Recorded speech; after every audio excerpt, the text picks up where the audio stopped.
அனைவருக்கும் வணக்கம். நான் சௌத்ரி தமிழரசன் பேசுகிறேன்.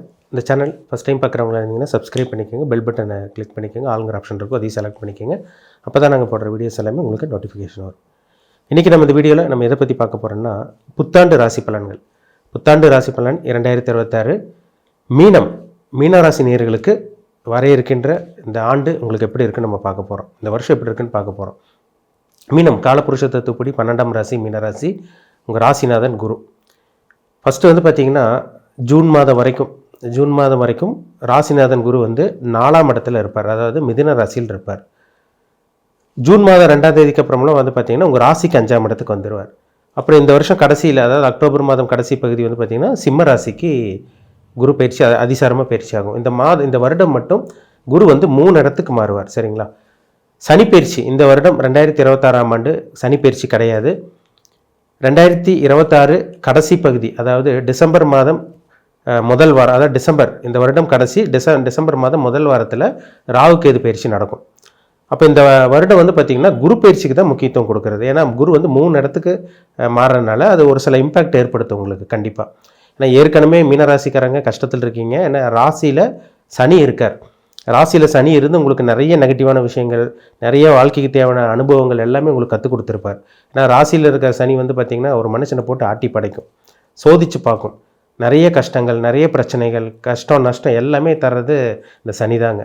அதுவும் இந்த 7.5 சனியில் ஜென்ம சனி காலகட்டம் நிலமை படுமோசமாக இருக்கும்.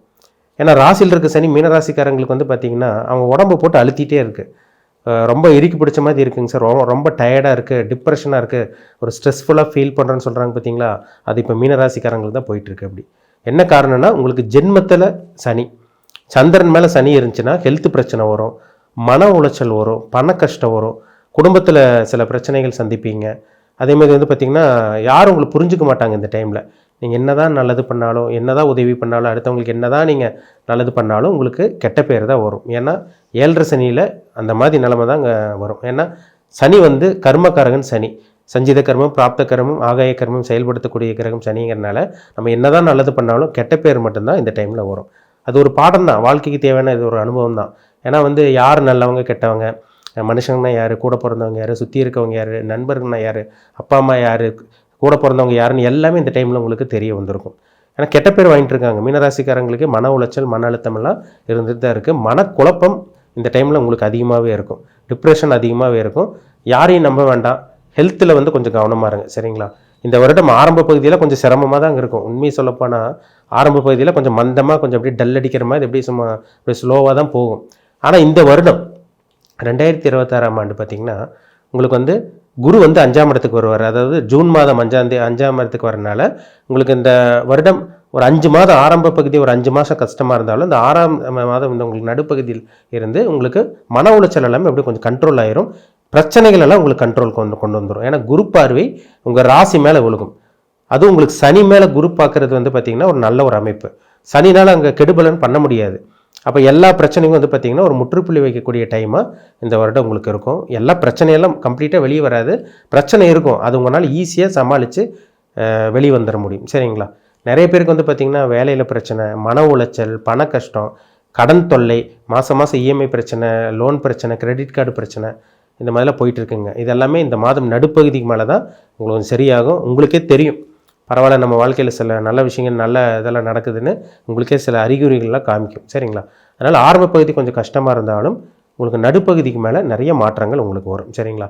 மேக்ஸிமம் வந்து பார்த்திங்கன்னா இந்த டைமில் உங்களுக்கு புத்திர பாக்கியம் கிடச்சிருங்க. திருமணமானவங்களுக்கு குழந்தை பாக்கியம் கிடச்சிரும். ஏன்னா 5ஆம் இடத்துக்கு குரு வர்றார். திருமணம் ஆகாமல் இருக்கவங்களுக்கு இந்த வருடம் நிச்சயமாக உங்களுக்கு திருமணம் நடந்துடும். ஏன்னா 7.5 சனியில் பார்த்திங்கன்னா உங்களுக்கு திருமணமே நடக்கும். 7.5 சனியில் தடங்கள் இதெல்லாம் வராது. அஷ்டம சனியில் தான் உங்களுக்கு தடங்கள் வரும். 7.5 சனியில் திருமணம், புத்திர பாக்கியம், இந்த மாதிரி விஷயங்களை கண்டிப்பாக கொடுத்துரும். ஆனால் சொந்த தொழிலில் வந்து இறங்கிடாதீங்க.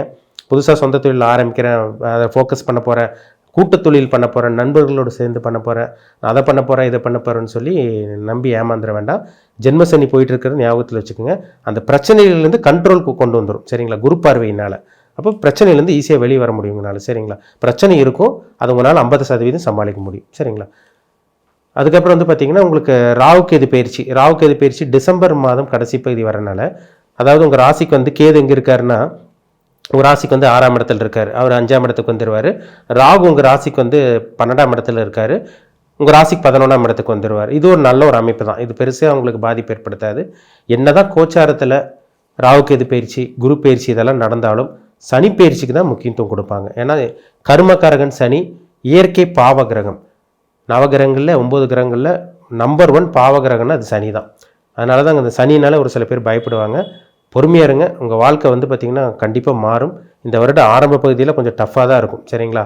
ஏன்னா ஏற்கனவே வந்து பார்த்திங்கன்னா பூரட்டாதி நட்சத்திரம், உத்திரட்டாதி நட்சத்திரக்காரங்களாம் கடுமையான மன உளைச்சல் இருக்கீங்க. சரிங்களா? பூரட்டாதி நட்சத்திரம், உத்திரட்டாதி நட்சத்திரமெல்லாம் கடுமையான மன உளைச்சல் இருக்கீங்க. அது உங்கள் வாழ்க்கையில் வந்து நல்ல விஷயங்கள், நல்ல அனுபவங்கள் இந்த வருடம் நடுப்பகுதி ஜூன் மாதத்துக்கு அப்புறம் நடக்கிறத உங்களால் பார்க்க முடியும். மன அழுத்தம், டிப்ரெஷன் அப்படியே கொஞ்சம் கொஞ்சமாக கம்மியாகும். சரிங்களா? வேலை இல்லாமல் இருக்கவங்களுக்கு இந்த டைமில் எதிர்பார்த்த வேலை கண்டிப்பாக கிடச்சிரும். பெருசாக ஆசைப்பட வேண்டாம். என்ன வேலை கிடைக்குதோ அந்த வேலைக்கு போயிருங்க இப்பொழுதுக்கு. சரிங்களா? ஏன்னா கிடைக்கிறதுக்கு போகிறது ரொம்ப நல்லது. இருக்கிற வேலையை விட்டுறாதீங்க. ஏன்னா இருக்கிற வேலையை விட்டு நீங்கள் வேறு வேலைக்கு போனீங்கன்னா அது பெரிய பிரச்சனையாயிரும். போகிற இடத்துல நிறைய கெட்ட பேர், அசிங்கமானமெல்லாம் வாங்குற மாதிரி வரும். கொஞ்சம் கேர்ஃபுல்லாக கவனமாக இருங்க. சொந்த தொழிலில் பெருசாக முதலீடு போட வேண்டாம். சொந்த தொழில் பண்ணிகிட்டு இருக்கவங்க அளவாக முதலீடு போடுங்க. கண்டிப்பாக உங்கள் பிஸ்னஸை ரன் பண்ண முடியும். வேலை இருக்கிற வேலை விட வேண்டாம். புதுசாக வேலைக்கு ட்ரை பண்ணிகிட்டு இருக்கவங்களுக்கு இந்த வருடம் நிச்சயமாக உங்களுக்கு நல்ல வேலை கிடச்சிரும். திருமணம், புத்திர பாக்கியம் அதெல்லாம் சந்தேகமே கிடையாது. இதெல்லாம் உங்களுக்கு ஆட்டோமேட்டிக்காக உங்களுக்கு அமைஞ்சிடும். நல்ல வரனே உங்களுக்கு அமைஞ்சிடும். சரிங்களா? மேக்ஸிமம் பாருங்கள், ஒருத்தர் கல்யாணம் பண்ணுறாங்கன்னா அந்த 7.5 சனி, வரைய சனி, ஜென்ம சனி, பாத சனி, குடும்ப சனின்னு சொல்லுவாங்க. இந்த டைமில் தான் ஒரு சில பேர் கல்யாணமே நடக்கும். அதனால் கவலைப்பட வேண்டாம். திருமணம், புத்திர பாக்கியம்னா அது உங்களுக்கு கண்டிப்பாக உங்களுக்கு அமைஞ்சிடும். சரிங்களா? தொழிலில் வந்து இன்வெஸ்ட்மெண்ட் பண்ணுறாங்கிற பேரில் கூட்டு தொழிலெல்லாம் பண்ணிட வேண்டாம். ஷேர் மார்க்கெட்டு, ஸ்டாக் மார்க்கெட்டு, இந்த பிட்காயின், கிரிப்டோ கரன்சி இந்த மாதிரி விஷயங்கள், அந்த மாதிரி இதெல்லாம் போய் லாக் ஆகிட வேண்டாம். ஏன்னா இதிலெல்லாம் இப்போ உங்களுக்கு வலை வீசி பார்ப்பாங்க, தூண்டில் போடுவாங்க. இதில் போய் சிக்கிறாதீங்க. சரிங்களா? அகலக்கால் வச்சு மாட்டிக்காதீங்க மீனராசிக்காரங்க. மற்றபடி குடும்ப பிரச்சனைலாம் இருக்க தாங்க செய்யும். அதை சமாளிச்சிருவீங்க. ஜூன் மாதம் அப்புறம் உங்களுக்கு கண்டிப்பாக ஒரு மாற்றம் நிச்சயமாக உங்களுக்கு தெரியும். சரிங்களா? கவலைப்பட வேண்டாம். உங்கள் வாழ்க்கை வந்து பார்த்திங்கன்னா 2025 ஜூன் மாதத்துக்கு அப்புறம் ஒரு சில நல்ல விஷயங்கள், இருட்டுக்குள்ளே இருந்து நீங்கள் வெளிச்சத்தை பார்க்க போகிறீங்க. உங்கள் பிரச்சனைகள் எல்லாம் கண்ட்ரோலுக்கு வரப்போகுது. சில நல்ல விஷயங்கள், நல்ல அனுபவங்கள் உங்கள் வாழ்க்கையில் நடக்கிறத உங்களால் கண் கூட நிச்சயமாக இந்த வருடம் கண்டிப்பாக உங்களால் பார்க்க முடியும். சரிங்களா?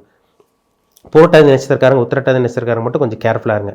யாரையும் நம்பாதீங்க. ஜாமீன் கையெழுத்து போடுறது, அடுத்தவங்களுக்கு கிரெடிட் கார்டு மூலமாக இது வாங்கி கொடுத்தீங்கன்னா நீங்கள் கடன்காரனாக மாறிடுவீங்க. அடுத்தவங்களுக்கு உதவி பண்ணி கடன்காரனாக மாறின மீனராசிக்காரங்க நிறைய பேர் இருக்காங்க.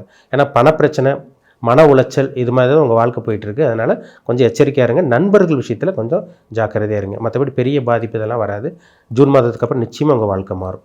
உங்கள் பிறப்பு ஜாதகத்தை பாருங்கள், என்ன தசாபுத்தி போகுதுன்னு பாருங்கள். உங்கள் வயசு என்ன, உங்கள் ஏஜ் என்ன, ஏஜில் இருக்கீங்க, என்ன தசாபுத்தி போகுது, என்ன பிளானட்டோட இம்பேக்டில் இருக்கீங்க, உங்களுக்கு நல்லது செய்தா அந்த கிரகம் இல்லை கெட்டது செய்தா, இதெல்லாமே ஜாதகத்தை பார்த்தா தெளிவாக தெரிஞ்சிட முடியும், கண்டுபிடிச்சிக்க முடியும். ஏன்னா ஒருத்தருக்கு 6ஆம் அதிபதி தசை, 8ஆம் அதிபதி தசை நடந்து அஷ்டம 7.5 சனி நடந்தால் தான் ஒருத்தருக்கு கடுமையான 100% பாதிப்பு ஏற்படுத்தும். அது உங்கள் பிறப்பு ஜாதகத்தில் 8ஆம் அதிபதி, 6ஆம் அதிபதி தசாபுத்தி நடக்குதான்னு பாருங்கள். ஏன்னா ஜாதகம் தான் ஒரு தனி மனிதனோட வாழ்க்கையை வந்து கொண்டு போகிறது. ஜாதகத்தில் நடக்கக்கூடிய தசாபுத்தி தான்.